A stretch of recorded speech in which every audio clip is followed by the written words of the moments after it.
right, guys. Hey, welcome to another episode of the Pro Seller Talk Show. The JB Show presents. This is show number 115. My special guest today is Keith O'Brien, and I will be introducing him shortly. But first, let's get our sponsor out of the way. As always, we are sponsored by My Fulfillment Team. My Fulfillment Team is a state-of-the-art inventory processing team.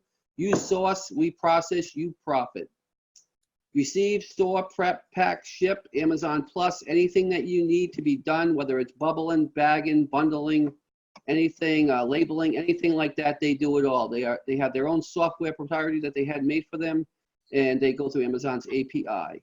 A specialized prep company you can trust, family owned and operated for over 9+ years now, millions of items processed, 99% customer satisfaction rate, never touch your inventory again, automate your process, pay for only the services you need. Excuse me. You can check them out at www.myfulfillmentteam.com. Hey guys, before we get started here today, I'm gonna go over Keith's bio for you, and then we'll get started right away with this information. We got a great show for you. I hope you guys are here and ready to go. Keith is the CEO of Page One, who has worked with thousands of Amazon businesses from all over the world and have helped them grow their brands through content optimization, professional photography and design, and PPC management. Clients range from those launching their first products to 100 million plus brands looking to streamline and systemize their business. The 3 takeaways that you should take away today from this webinar are how to format your listing title and maximize conversion, 3 conversion increase tips for photography, and what you should be doing always to maximize sales. Hey Keith, welcome, and why don't you introduce yourself to my audience, and we'll get started here. Kind of give a little bit of a background where you came from, Sure. How you got started, and what had you go into the optimization type field. Sure. Hey, John, thanks so much for having me on. And I love that the sponsor intro. You know, we manage, do full service management on brands as well. And, you know, working with that 3PL is such a key relationship. So I love that a little bit. But appreciate the time. I've been around the space of e-commerce for about 5.5 years. I guess we started in direct sales 20 odd years ago. I started working with a business partner about 5.5 years ago. We started a company that you might remember called I Love to Review. We were really the first Amazon product-based review company that launched in like October of 2014. So we ran that for a couple of years until the TOS changed, and you know, the reality is we had thousands of customers that we had helped. We knew the marketplace now. We had been driving the reviews to really piss poor listings, you know, in a lot of cases for years, and we just really saw the difference when someone had done a really nice job on their listing compared to when someone didn't, and what the impact of that was after a campaign or promotion. And so we shifted gears and we started helping sellers on the areas that we knew we could make a difference, listing optimization, professional product photography. That quickly moved into A+ design. We then launched our PPC management services, and then last year, due to requests, we took on full brand management. So, you know, we do the full spectrum now, and it's been great. You know, my girlfriend's a full-time e-commerce seller. You know, a lot of my friends make their living full-time from their e-commerce businesses, and so it's been a cool journey. Awesome. Hey guys, Keith is joining us today from Fort Lauderdale in Florida. Where are you guys joining us from? Let Keith know where you guys are listening in from today. And this is going to be mainly a Q&A today. We want you to have lots of questions so Keith can answer them for you. Keith specializes in listing optimizations with photography, with the listings, and so on. So we want to make sure that you guys get all your questions answered today. So please engage with this webinar so we can get those questions answered for you. See, one of the early guests is a client of ours, which is cool. What's up, Spencer? That's awesome. We have Spencer, we have Cincinnati, Ohio joining us, Colorado, Fresno, California. Spencer says, hey, Keith. They had they had quite a run towards Q4 last year, so pretty exciting. So, hey, Spencer, since you're working with Keith, why don't you give us a little perspective of what Keith's been able to do to help you with your business and some of the things that you've seen from using his service? Wow, I'll put him right on the spot. Yeah, let's do it. This I is love live. This is live. All right, while you're thinking about that, we'll get some questions going here for Keith. He's like, I don't want to be on the spot. All right, Keith, question one. What is conversion rate and how can a seller tell what theirs is on each product? Yeah, so I figure we'll start off very, very basic, right? So if you know you're new to the Amazon game, even if you aren't, you know, I'm surprised on how many people don't know where they actually find the conversion rate. So if you go into reports and go into your dashboard and you go to a detail page, traffic and sales, you can find what's called the unit session percentage. So essentially what this means, you know, it doesn't matter what strategies you're using, what you're doing for marketing, what you're doing for PPC, what you're doing for external marketing, everything comes down to two things on Amazon. How many people see your product and how many people buy it, right? So that's it. That's the whole game. How many people see it on Amazon's called sessions. Those are the unique visitors. And then unit session percentage is what Amazon calls your conversion rate.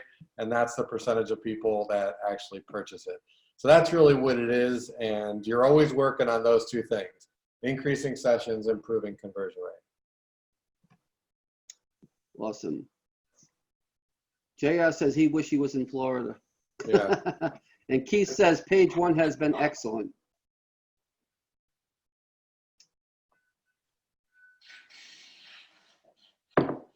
All right, so question two is let's see. What are the biggest factors influencing conversion? This can be unpacked for the rest. Okay, go ahead. What are the biggest factors in conversion? Yeah, so there's a lot of factors, and some of them are relatively obvious, some of them are not, right? So I would say that overall, by far, the biggest influence on conversion rate is going to be your price point, right? So it's something within your control, but this is not always a systematic or straightforward approach, right? So, you know, kind of logic dictates the lower the price point, the better the conversion rate. And that is probably generally the case, but there's many, many times when that's not true. And so if you've really visually differentiated your product and you have arguably and easily identifiably created a better solution for the marketplace, having a really low price point is probably going to hurt you. So price is certainly the first. And this is, you know, everything we do here is white hat at page one. So, you know, we launch our products in very specific ways. And, you know, we really launch in most cases through price control and a pricing strategy combined with really strong and intelligent PPC. So pricing is really a great kind of lever that you always want to be on top of. Certainly your reviews, right? What the reviews are. I would say that there's buckets that influence conversion rate on reviews, and certainly getting your first one in the door is important. I'd say 5-ish or so is the next little hurdle, and then 25 and 100. But I wouldn't say that over 100 really matters much when it comes to conversion. Certainly the star rating of those reviews has a big impact. And you really want to stay over that 4.5 and above. You know, I've seen some products that still do well when they go below a sub 4.0 rating, but there's got to be a lot of other things happening, you know, in the market and in that niche for a product like that to do well. And then the rest of them are really all about the things that we're going to talk more about here. Your main image, right? Your main image is probably the biggest thing that influences your click-through rate. So combination of your main image and title, your main image is the only one is the stack that shows up in the search results when people are first searching for a product. And so I know there's only so much you can do with that main image, but the amount of main images that are just still really bad on Amazon is alarming. So make sure that one is as good as it possibly can get. How you structure your headline and title will really influence your click-through rate, which is going to impact your conversion. I would say once people are on your page, so assuming now they're there, they're looking at everything, the biggest influences are the entire image stack altogether, whether or not you have A+ content, right? And I think the one that's not obvious is your rank, actually, where you're ranking for a keyword has a huge impact on your conversion rate. Generally speaking, the better your rank, the higher your conversion rate, generally speaking. So those are the big things. There's a bunch of other ones. We can get into like how you're targeting your PPC, the type of A+ content, your competition, your demand, and whether or not you're working with any external traffic. But those are really the big ones, John. I'd say to recap that: price, reviews, images, star rating, and how you comprise your headline title. What is Amazon looking for their listings for optimizations for mobile? Because I know mobile shows differently than on a web page online. It does, yeah. So I think if you're looking at, the vast majority of people, I think the last data I saw was 75+% of shopping originates on mobile. It's a much lower number of purchases that finish on mobile, 40 or 50%, but originating on mobile. So there's a couple of things, right? So again, that main image is super key. Your title structure is really important. And so I'll go into the couple of tips. So mobile truncates or cuts off the title at it fluctuates almost weekly, but call it around 76 characters, right? So in that first 76 characters, you want to make sure, if you have a growing brand like Spencer, make sure Spencer's company, these guys have, I don't even know how many, 100+ SKUs, right, Spencer, at least? The brand is now important, so people are getting ready to shop for your brand. If you're just starting out, your brand name really is 300, see, 100+. If you're just starting out, your brand name, not super important to take up that valuable real estate, but main core keywords, what is the product called, exactly what it's called, right up front. You want to have within those 76 characters really everything that is relevant to a buying or purchasing decision. And so if you have a quantity inside of your package, make sure the quantity is there. If it's a weight, a size, all of that needs to be in that first 76 characters. A lot of the mistakes we see is people leave like the size and the weight, or the size and the number of units all the way to the very end, right, of the title, which nobody on mobile will see unless they actually click into your listing. So if you've got a 2-pack that you're selling for $19.99 and the market is mostly selling at $14 and $15.99 for one, that's a great value for people. But if you leave that 2-pack all the way to the very end, then everyone on mobile is searching for it and they're not going to see it. So that's super important. The other thing that really influences conversion for mobile is how you structure your A+ content. The A+ content for 3P sellers used to be called EBC. All of those images and all of that content shows on mobile search. And so it's really an opportunity to start thinking about how people see that content on mobile and design it accordingly. The last thing, John, that I'll leave you with from a mobile standpoint is that maybe 4 months ago, Amazon flipped it, and your product description now actually shows before your bullet points on mobile. and the entire product description shows up where it used to only show the first 200 characters. And so this is really important. If you think about a mobile search, a lot of people like, when it gets to the product description, they're like, they've said all they need to say about their product and they leave it, there's like one sentence in there and it's horrible, right? So you want to consider that product description. If you have A+, whole different ballgame. But if you don't, that first paragraph, make a nice big bold headline. You can put some basic HTML in your description. So nice big bold headline. And that first little well-formatted paragraph, say what you need to say to the buyer about what your product is and everything they need to know to buy it right in that first paragraph of the description, and then follow that up with all the specs and details in a really nice, clean, formatted approach.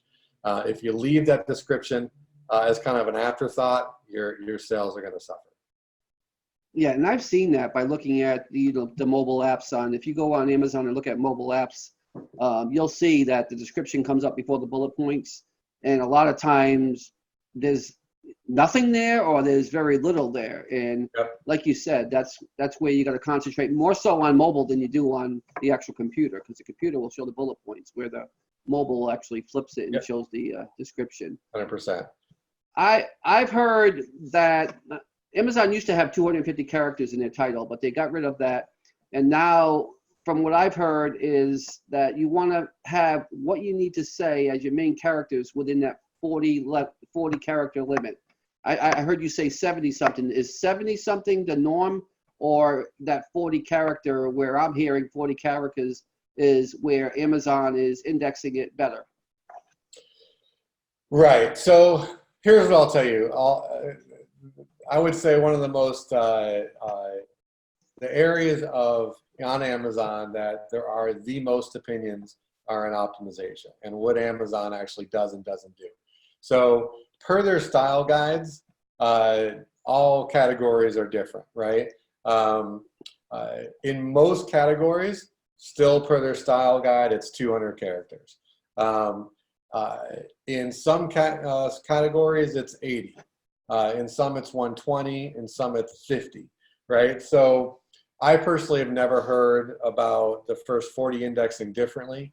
The 76 is really where it cuts off for mobile search, but honestly, as standard practice, we still optimize towards the style guide. We do roughly in the 150 to 175 range. Anything over that gets a little long, but anything under that, and you're really, really getting short. But I will say this. This is one of the things that I want to make sure, if you guys walk away with nothing else from this call, you got to test. You got to play with your listing over time and test and see the difference. Now, caution when I say that, you want to test one thing at a time. So if you're going to be testing your title, you've got to make sure that you're playing with it, and your A/B split, the A example and the B example, really should only have one difference in it, right? So one thing that you've changed. Otherwise, you're really not going to know what the results mean. But just like with images, just like with your title, just like with bullets, you really want to test them over some time to see to see what the differences are. I see a question from Spencer. Keyword stuffing in titles. Amazon might move towards penalizing this. Look, I mean, if you write a really good title, there's really no need to keyword stuff. You should call it what it is. You should give the synonyms of what they are. Like, you usually have a handful of core keywords, and there's different ways to describe the same product.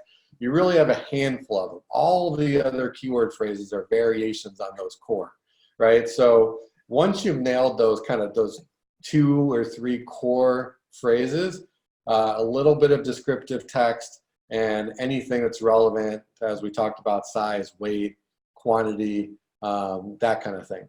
And really, if you do that, Spencer, there's very little keyword stuffing that you can do.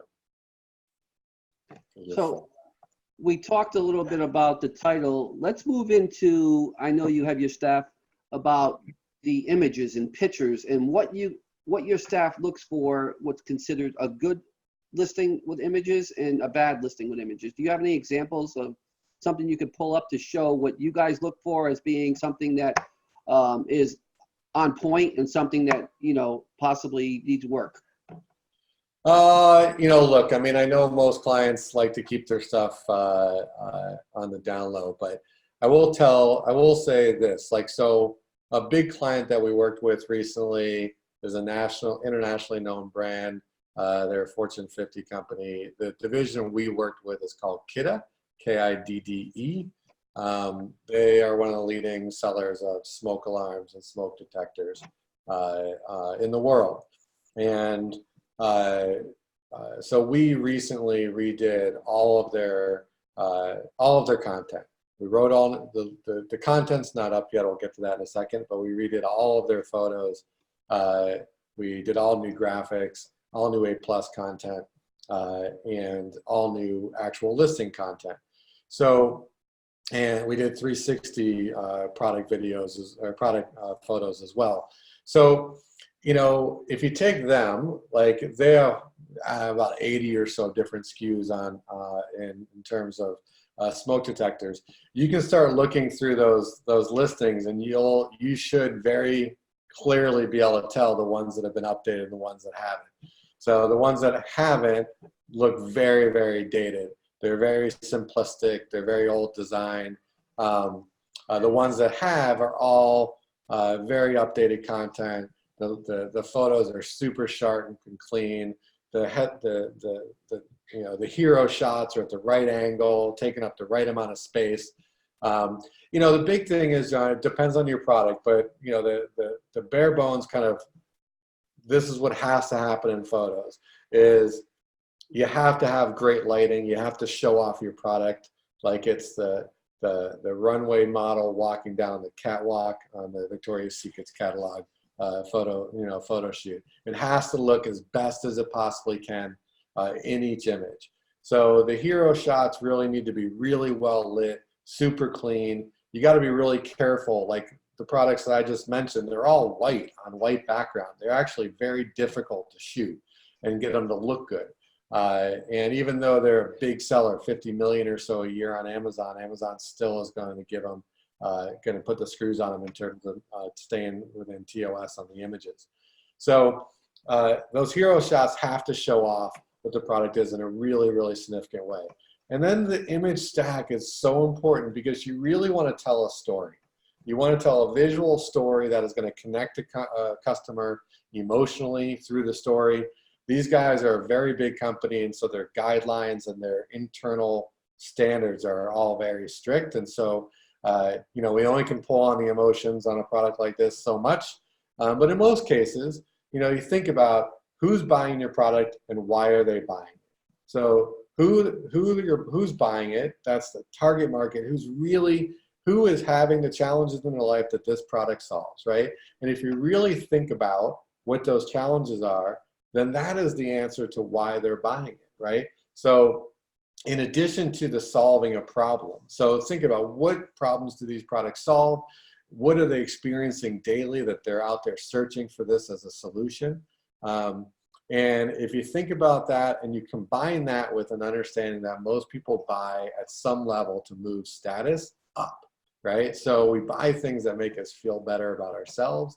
And so you want to up level the visual content of your products, right? So, you know, if you're going to do a lifestyle shoot in a home, like unless your home is just absolutely stunning, don't do it in your own home. Like don't have, you know, don't make it look like your products are shot in your basement, right? You just need to do it professionally. So you want to tell a story, you want to pull an emotion. So 19 of the 20 products we worked on for this company were some version of a smoke detector.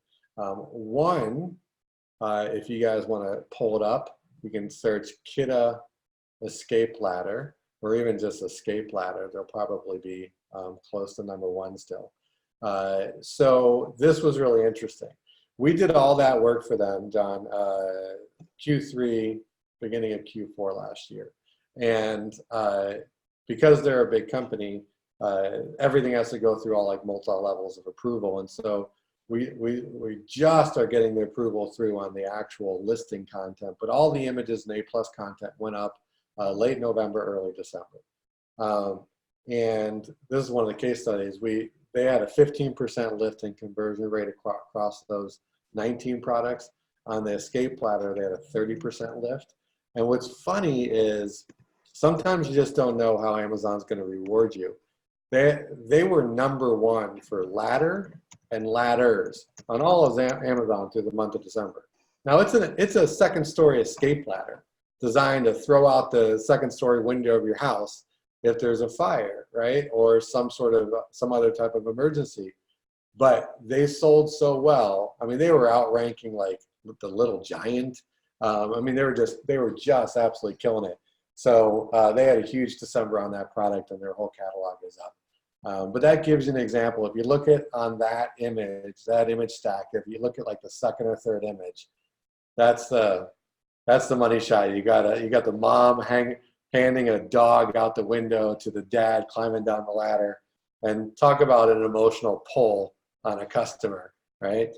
So that's works, and that's really what you want to do, John. Is you want to look at the feedback you're getting from customers, what you know, why you know people love your product, the problems it solves, the benefits it offers, and all of that should be 100% thought through and clearly identified inside of the image stack. Yeah, I was just looking at those images too, and they're like #1 in ladders and 166 in tools and home improvement, and also #1 in fire and escape ladders, which I know those are subcategories, but that 166 in tools and home improvement is a pretty impressive.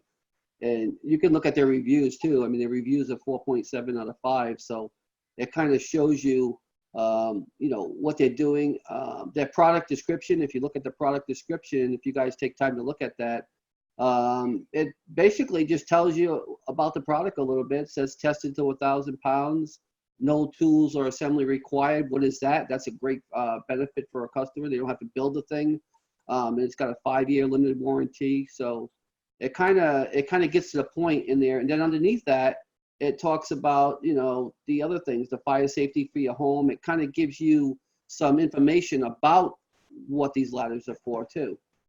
Yeah, I will say the content itself, we did the A+, but the actual listing content, so the title and bullets, what we wrote has not been posted yet. Just so you're clear. Because these guys will be like, wow, the bullets are really short. Yeah, well, that's the old stuff. But they're getting there. The bullets, from what I'm looking at with the bullets too, normally your first word on your bullets is in bold, and then it attracts your eye. If you want to read down those bullets and the first letter is bold, then you can actually go across after and read what interests you. So it kind of makes it a lot more reader friendly when you have the bold and then the print after it. 100%. Yeah, they're still #1 for ladder. That's unbelievable. Yeah, they're #1. I'm looking at that. I mean, that's that. I mean, when you think about the application of that product, and to be #1 for that would be like a wine glass being #1 for wine. I mean, it's just crazy. Well, if you look at the images too, I mean, the great thing about the images, like they have the quick release one, the pull release strap. There's a person's hand there. They're not showing the body because they don't want to bring attention to the person, but they're showing an image of a person's hand. So for size, it can kind of give you it gives you kind of a visual of how, wide this product is. You can kind of look at that and say, I could probably guess this product's maybe the way that's set up right there in that picture. The width of that picture, it's probably maybe 10 inches wide. So you're not going to say, okay, well, this thing's, 4 foot wide. It kind of gives you that visual image too, is what I kind of like. It kind of shows you, and even the step, it's showing not the person again. It's not bringing the attention to the person. It's just showing the foot on the step and how the foot sets properly on the step. Yeah, absolutely. I mean, it's always better to show something than it is to tell something. We're ultimately relatively lazy as human beings, and thanks, Charlie. So if you can tell everything about your product and everything that someone needs to make a decision, in the images, you should. That's really what you want. Yeah, All right, what up? Okay, let's see what else we get back. Thanks for that image. That was great. Let's see. Julia says, what kind of images, thought process would you do for a loose herbal tea? Well, so you're throwing me on the spot now, right? This is why we have a whole design department. But I would say, look, I'd want to dig into really identify what your avatar is, so who the person is that is really buying it. Tea is super popular. I'd say probably got a little bit more female audience than male, but I could be wrong. So I think you dive into what's in it. Why do people buy it? What are the beyond what's in it, right? So I am a coffee drinker in the morning. I'm a tea drinker at night, right? So I have my cupboard. I have, I don't know, 10 or so different teas across it. And all of them I have teas for my immune system. I have teas for sleepy time. I have teas for awake time, right? So beyond just what's in it, what are the benefits to you of what actually is in the tea? So what makes your tea better than the other, 500 listings selling loose leaf tea? So you have a question from Mr. Kegel. Just make sure you can see the Q&A there, John. Yeah, I got that, JR, and I'm going to get to that question in a second. So Julia, think through like who buys it, why, and then really how to visually represent that. And so, but you also want to show people utilizing your product in everyday use. Show people that are happy in a beautiful setting, relaxing. What are people buying tea for? And so if it's relaxment, if it's health, if it's comfort, there's something about both coffee and tea that is very comforting when you have that warm cup, in your hands. And so thinking through those and thinking through how to visually represent that, upscale, beautiful. If you're buying, people that buy loose leaf tea, they are generally the connoisseurs of the tea world. And so start thinking through what's really important for them, quality of ingredients, where it's potentially where it's sourced from, thinking through the minute details, which really are going to be the differentiators. Hope that helps. Yeah, guys, and we do have a promo for you coming up shortly at the end of this from Keith. Keith's put together a promo for you guys, discount promo. He has a promo code that I'll be posting it shortly. Using his service just for our audience. And again, I will be posting that very shortly. So JR says, sorry, JR, have you had trouble editing and changing listings? Lately, it's taking nothing short of divine invention to get a change to go through or get accepted by seller support. Yeah. So good old seller support. This question could be asked every day and you could have a different answer, right? So the reality is yes, and that's on both 1P and 3P accounts. We've had products that, go through on the brands that we manage, and then they get moved categories by Amazon, and we have to, even though we've been selling for months, we have to resubmit for approval to sell in a new category. So there's always something to deal with, but the reality is you just got to keep pushing the send button, and everybody on this call knows that, you could change nothing and just do it again, and it works when the last 15 times didn't work, and it's frustrating. We had a product that got put into a different category that we had submitted documentation on about a dozen times, and then one day we logged in and there was just this little green button that said submit for approval. We clicked the little green button and it said, congratulations, you're approved to sell. And we're like, what? Seriously? Did that just happen? Hours and hours and hours of wasted time going back and forth. So it is painful to there. So I feel you. Yeah, and I've heard that sometimes, you know, especially with the catalog team, like what you're talking about here, catalog changing, you could just close the case and reopen it sometimes, and then just send the Yeah. same exact thing, and you get somebody else, and it goes through. Yeah, for sure. Now, I will say this: if you you'll have far less challenges when you upload through flat file. So if you're running into something and it gets kicked back consistently, just put it into a spreadsheet and upload it through the flat file process. At Yeah, least try flat it. files are huge. We found that too with our own products that sometimes when you just email it back, but as soon as you upload a flat file, and if you have all your ducks in a row, and even though it's frustrating sometimes they'll just do something to you that you don't even know why they did it, and you got to, like you said, resubmit everything again. But the best bet is to keep what you have on file of what you submitted, and if anything ever happens like that, you already have it. You have a go-to go back to, and just once it's happened once to you and you do that, the process seems to be less every time it happens. No bet. All right, who's next, John? Let's see. Guys, great questions. Any other questions while I'm pulling up questions that I have here? Let's see. All right, give me a second. I think you went over this a little bit, but we might want to talk about it. You talked about the tips for photography. How does good copy impact conversion? I don't know if people understand what A+ content is. Okay, so A+ used to be called, well, A+ has always been the description for the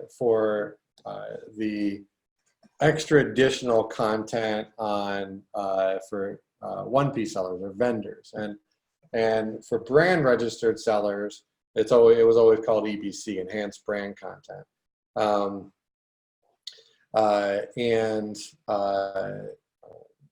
So that's now combined, and it's all called A+.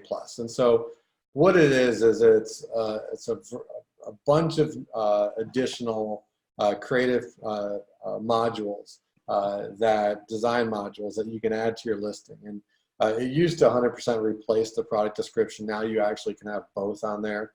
And so you have a variety of different design elements. You can have additional photos, smaller. You can have banners. You can have photo with text on it. You can have banners with text on it. You can have comparison modules where you can link from that listing to other products of yours straight from the listing. So that's great if you have other related products that are often purchased together. So it works really, really well, and it gives you a ton of additional content on top of your listing. And again, the big benefit is really where it shows on mobile. I don't know. Can you see the other question over there in the chat? Julia, it depends. I think if I was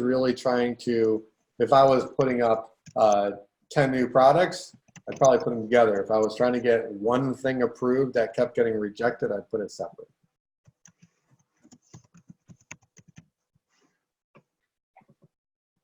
Just depends on what your goal is. You know, if you've got, I mean, most people don't launch 10 or 15 new products at a time. So it just depends on go through and just do it exactly as Amazon wants it. Great question, guys. Keep them coming. All right, let's see what else we got here for you. All right. I guess you kind of went over this, but you might want to just touch on it a little bit more. What are tips for photography to increase conversion? And I think you kind of went over some of the images. Is there anything else that you want to share? Like as far as in a lot of the images, you don't see people putting size next to things, or they put things in their images that don't go with the actual product. In other words, they could have a pair of shoes and have something else with it, and people think that they're going to buy both things together. Right. Or they could have a human being, like we talked about. Those images that you showed were great images because they showed a leg and a hand. They didn't show the person. Believe it or not, some people think they're going to buy the person. So it kind of, what are some of your tips of putting out a great images? Well, I think the biggest thing when you start going beyond just the hero shot, like you just have to remember the star of every single photo on Amazon is your product. So a lot of times what I see like in hero or lifestyle shots is the product starts to get lost. It might be too small where it's taken up a very small portion of the actual frame. The photo itself might be too busy, right? Like for example, when we do a model shoot, so we have 2 full-time studios. There's a ton of photo examples on our website for sellers that are giving us permission. But we have 2 full-time studios in here. We also go on location pretty much every week. We rent Airbnbs. We have relationship with houses, with gyms, with hotels. We're in Florida, so we have the beach and docks and lakes and all these kind of things. So, but the reality is sometimes you start focusing so much on the scenery that you forget that your product needs to be the star. And so if your product's only taken up like this much of the frame, it's a problem, right? If you have so much going on, all of our models, unless it is required otherwise based on the shoot, generally are wearing solid color clothing. You want them to be there, you want them to be beautiful, but you don't want them to distract. If they've got like a big flowery, print, or it's just too much, it's overwhelming and it's distracting. And so anything that is potentially distracting, you want to leave it out. Most images are also made better by a tighter crop. And so if you've got, like if you think back to the image you mentioned a couple times, John, with the foot on the ladder. Now that original shot was probably shot from back a bit, but what makes it a great shot as opposed to just a good one is it's cropped in tight. So it shows the product with lots of detail and really all that you need to show to communicate what you're trying to communicate on that one image. Okay. All right. So what's next here, John? You just posted a code. Yeah, I just posted your promo that you did for the Pro Seller Talk members only. Guys, there's a promo code there, PST10. This will give you 10% off any pro level service and a number of others. Maybe Keith wants to talk a little bit about that, what he's offering for you guys.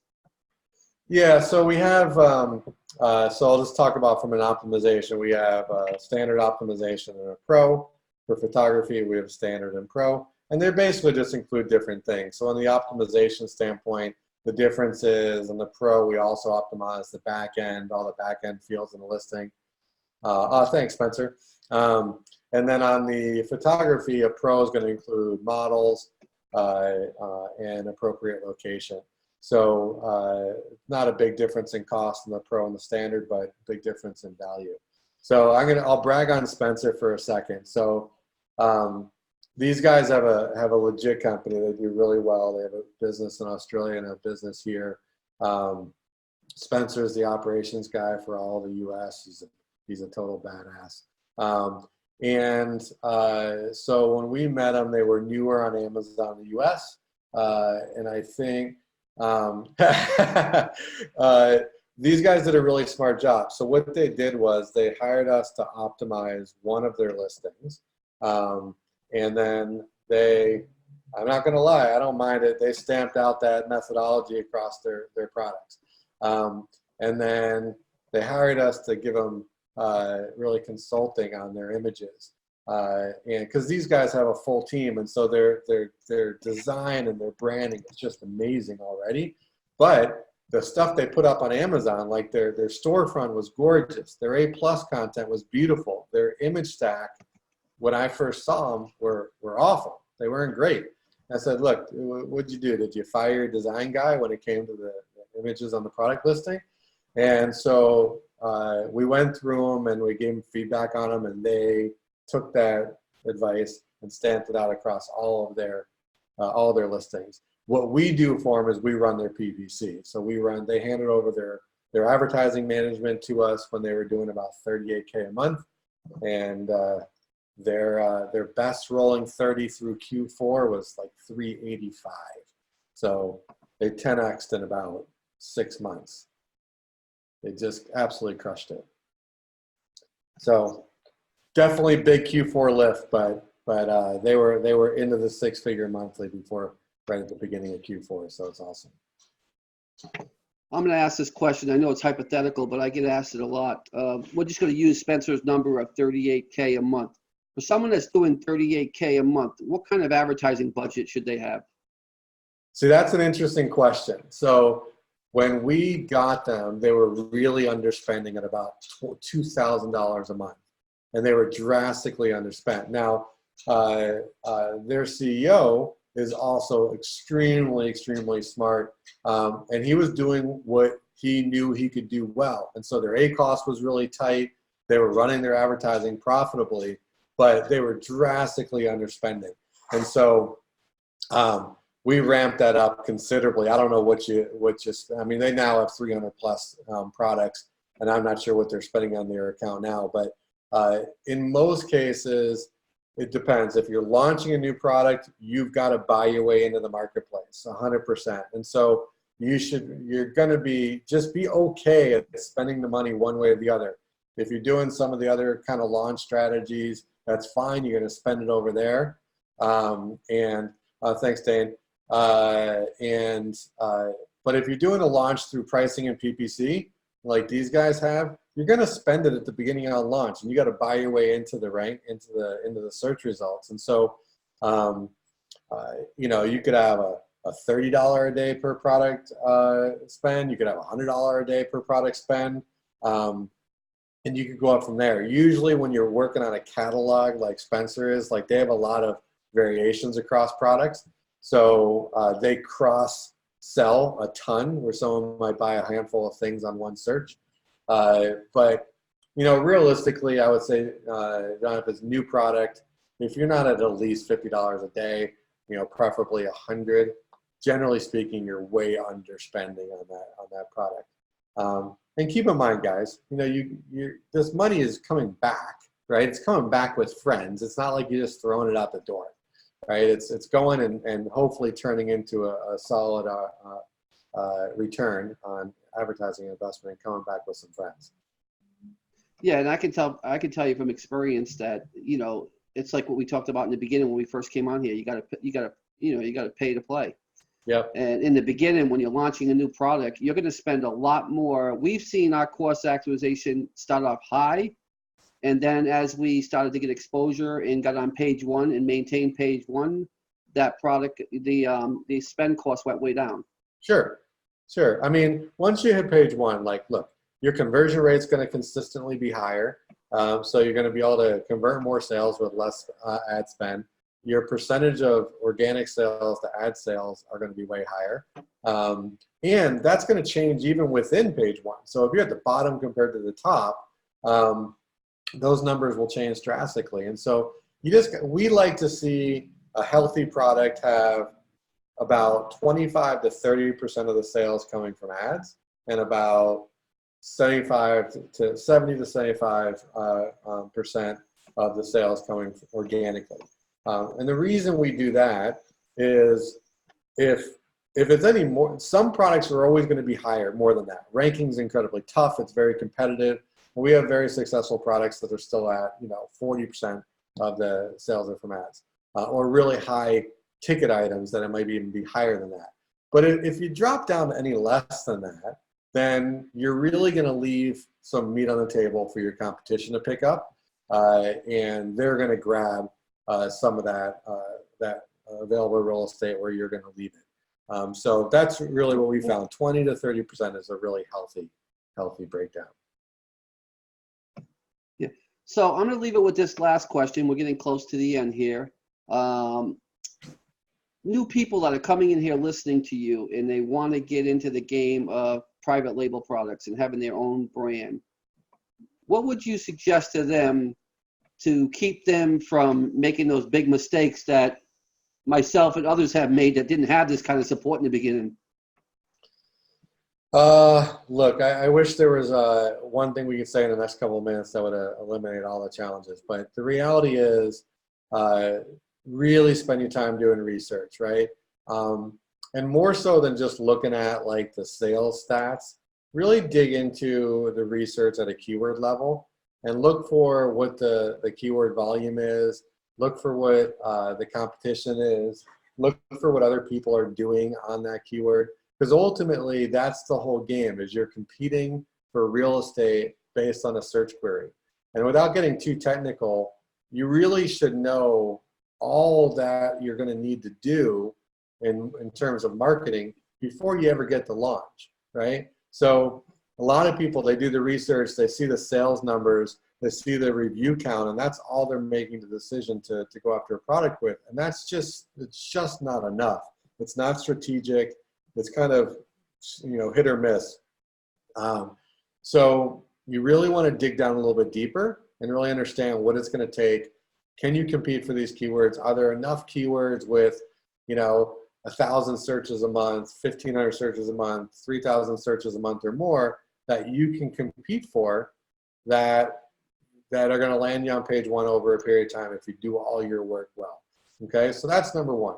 Number two is don't be cheap. Okay, you're spending all this money on getting your product to market, and then I still see people talking about looking on Fiverr to get their listing copy done or their photos. I don't care if you use page one services, but use someone that's good. Don't go outsource your photography to Fiverr. And these guys, in most cases, are not experts. Some are good, some are great, but you'll spend so much time and aggravation trying to find out the ones that their actual work posted on Fiverr is actually their work. It's nuts. So, great photography will last your product almost a lifetime. And so it's worth the investment. Just amortize it from your mental standpoint over the number of units you figure you're going to sell in year one. Okay. And the last thing I'll say is really get into the core, the nitty gritty of it. And once you've got some sales, outsource what you don't think you're an expert at, right? So do the bits that you really love, outsource what you don't think you're an expert at, or you just strictly don't want to do anymore. And then really focus in on the data and start looking at what's happening on your listing. And that's what this conversion rate optimization is all about. Looking at your daily sessions. What can you do to move that number up even a bit? Look at your conversion rate. What can you do to move that number up even a half a point or a point, right? So conversion rate, just moving a little bit, is going to have such a huge impact on your overall sales over the course of 3 months, 6 months, a year, 2 years from now, right? Everything gets better when conversion rate goes up. And then guys, ultimately at the end of the day, learn something every day, learn something every week, apply it fast, and have some patience, and don't ever stop playing hard. That's what I would say. Yeah, and get on shows like this that are out there that can help you, and bring in guests that can come in here and teach you what they know. I would say the last thing I would say, and I would think that Keith would agree with me, is that it's all in the data, and it's test, test, test. You got to constantly be testing. You don't jump into something, even if you have the right data, it doesn't mean you have a winner. You still want to test it before you go out there and buy a big amount of product. Absolutely. I think, and even those images that you guys saw with Kidda, I'd still encourage them to test within those images. I think we provided 10 images for a stack. We always provide extras so that people can test. So test the order, test the, which image you put second, right? Test the order of images, test which ones you use, right? Pull one out, drop a new one in. Let the sessions run and look at the conversion rate. Did your conversion rate change? If it did, leave it, then test another one, right? So you've got all of these that you can do, all these things, and don't get, you got to be kind of unemotional about your product and just look at it as, okay, here's my experiment.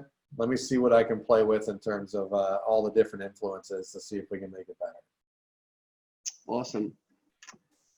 Great webinar. Thanks, Keith, for all that information. Thank you for sharing all your expertise on the optimization part. Thanks, guys, for all the questions that you provided today. We got some great content, great answers. Be sure next week, guys, Monday, come back and see me. Show 117 at 1 p.m. The money-making machine of eBay for Amazon sellers with my guest and my good friend, Kathy Terrell. If you guys know Kathy, she's an eBay lady. Again, this is something that she's very well known in the eBay marketplace, and you should be looking to do multiple channels, not just Amazon, but I think she's going to be talking about the Amazon world, but she knows a lot about eBay as well. So again, that's 1 p.m. this Monday coming up. We'll have Kathy Terrell. Looking forward to having her come on and share with us again. She was on, I don't know, about a year. I can't remember how long ago I had her on, but she's going to be coming on and sharing some great content with you as well. And again, Keith, thank you again from coming here from Page One. Thank you for sharing all your knowledge with us again. Guys, remember, if you don't catch this, there will be a replay. It will be up. This is not one that you have to be on Pro Seller Talk as a member to listen to. It will be free. It'll be out there in the internet world on my Facebook groups and to my marketing networks. So again, you will have plenty of time to digest and go over the information that was provided here from Keith. So thanks again. God bless. And Keith, it was a pleasure having you here, and enjoy sunny Florida. Thank you so much, John. I appreciate you having me on, and thank you for everyone for all the time and attention.